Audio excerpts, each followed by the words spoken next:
Bon, salut à tous, ici c'est Ed qui filme la télé. Nous sommes lundi, mardi 17, 17 mars 2021, et donc on vient d'apprendre aujourd'hui qu'il y avait un nouveau variant qu'on appelle le variant breton. Alors c'est très étonnant parce qu'on sait que la Bretagne a été un des départements les moins touchés de France avec les Pyrénées-Atlantiques, donc les Basques. Et donc, on se dit comment ça se fait que le variant vient de cet endroit-là, parce que ce serait venu de Moselle, ou de, je sais pas, d'un endroit encore très touché, les Hauts-de-France et tout ça, bon, on aurait compris.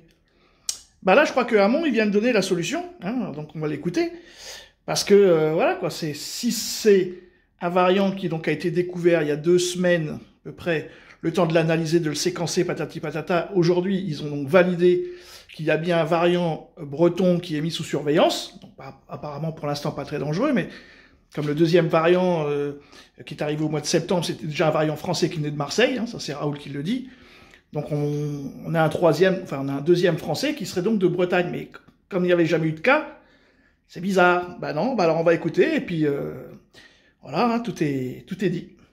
Comment vont faire les médecins généralistes si l'Agence européenne du médicament valide et dit ça suffit la suspension continue? Comment ils vont faire pour insuffler de la confiance et expliquer aux patients, aux Français qu'il faut se faire vacciner? Ils vont ramer, hein, parce que c'est vrai que là, AstraZeneca avait eu du plomb dans l'aile au départ avec l'Afrique du Sud qui avait rendu ses vaccins parce que c'était beaucoup moins efficace sur le variant sud-africain. Ensuite, il y a eu ces effets secondaires chez les personnes jeunes qui avaient été les soignants qui avaient été vaccinés en Bretagne, qui avaient fait de la fièvre, des courbatures et eu des arrêts de travail. Alors après, Olivier Véran a retroussé les manches, il s'est fait vacciner avec de l'AstraZeneca.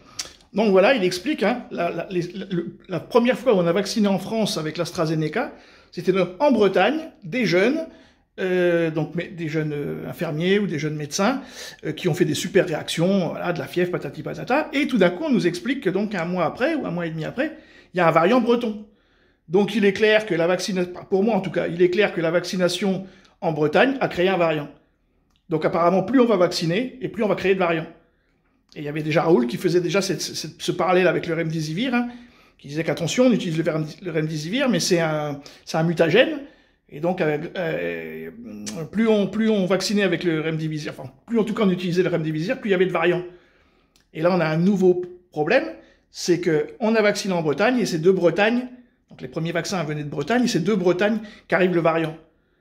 Donc moi, je fais le rapport. Maintenant, c'est peut-être pas ça, hein, mais pour moi, ça me paraît tellement évident. Donc voilà, donc plus on va vacciner, plus on va créer de variants. Donc continuons la vaccination. Merci beaucoup. Salut les gars, Mazel Tov, Shalom.